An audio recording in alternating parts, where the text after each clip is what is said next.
As I recounted these events, the cold vastness of space seemed like a fitting backdrop for the chilling tale that unfolded aboard the Orbital Research Station Galatea. We were tasked with circling Saturn's moon, Titan. The year was 2089, a time when humanity had extended its reach far beyond the stars. The universe held mysteries about the cosmos that remained largely untapped. I was a space marine, trained for combat no matter the circumstances. Even in the vastness of the universe, should the need arise, little did I know that the true enemy would not be one of flesh and blood. My path crossed with Dr. Elara Chen, a brilliant astrobiologist whose fascination with extraterrestrial life knew no bounds. I was tasked with surveilling her every move and reporting back to my commanding officer. The good doctor was involved in solar and space physics. This meant she had to study the magnetic and electromagnetic fields in space, use that knowledge to our advantage, and find ways to improve our understanding of science. I knew little of its implications at the time, but from what I gathered, it had drastic applications for space travel. The overall mission, however, was routine, to investigate anomalies on Titan's surface. But it was what we brought back that spelled our doom, a fragment of an ancient meteorite. It pulsated with an eerie, otherworldly energy. Dr. Elara was ecstatic. Her scientific curiosity got the best of her. I, however, felt an unshakable sense of dread. Days passed, and the station's atmosphere grew thick with tension. The rest of the crew members had stories to tell, stories that entertained them for quite a while. From mysteries untold to horrors yet to come. By order of the captain, the meteorite was kept in the lab. It was then that the unexplainable began. Most of the onboard's equipment malfunctioned inexplicably, but it was not just the hardware. The data was corrupted, and our communications with Earth were severed. I was too distracted to pay attention to the signs. It was hard for me to keep myself away from her. The meteor had an aphrodisiac pull on me. It compelled me to desire the doctor, and she, in return, as well. We gave way to reason as our passion blossomed. Dr. Elara slowly changed. The once passionate and vivacious scientist grew distant. She had her eyes fixed on the meteorite with an unsettling intensity. I felt her slipping away from me, drawn into the clutches of an unknown force. One fateful night, I awoke to find her gone. I searched the station, only to find her in the lab.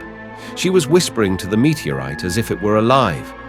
Her words were incomprehensible, but the tone was one of reverence, of worship.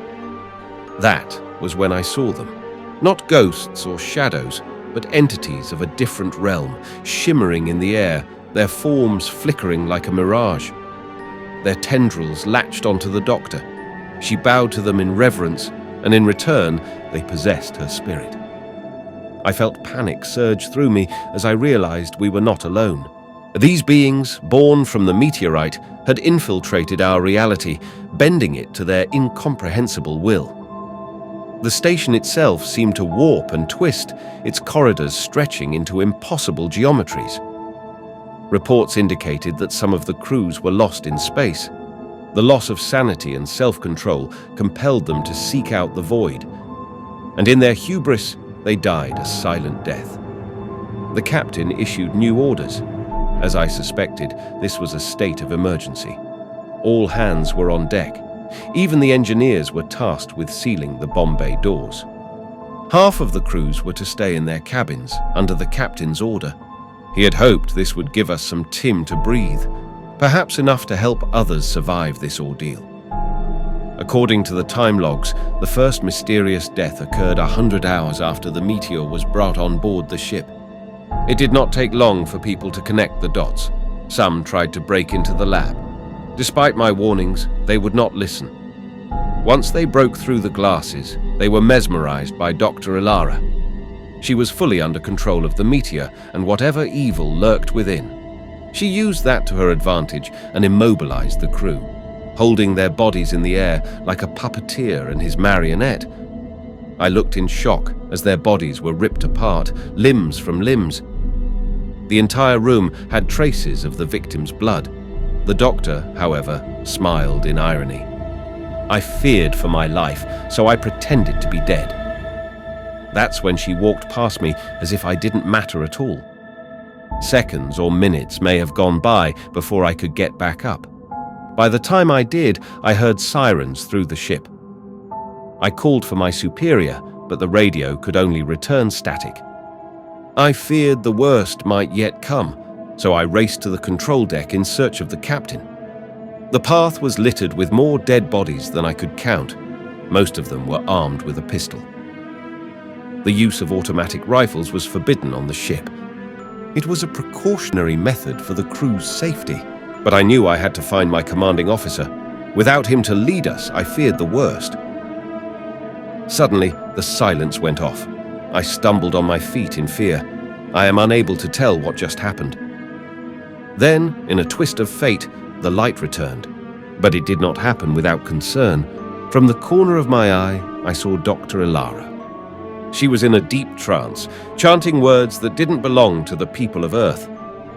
In a desperate attempt to save Ilara, I tried to pull her away, but she resisted the touch of my hand. It was then that the station lurched. First, I felt a violent shudder that sent us sprawling. An alarm blared. We were on a collision course with Titan. With every ounce of my training, I fought to regain control of the station, but it was futile. The entities had woven themselves into the very fabric of Galatea, manipulating its systems with ease. In our final moments, Ilara turned to me, her eyes clearing for the first time in days. She whispered words of love and regret, her voice a faint echo amidst the chaos. As we shared a passionate kiss, the world outside crumbled. The onboard system informed us that no less than 314 survivors managed to escape. They were lucky to get into the escape pods right on time, but I fear we would not share the same fate. Even if we could send a distress signal, there wasn't much time to be saved and rescued. The Orbital Research Station Galatea was declared lost with all hands.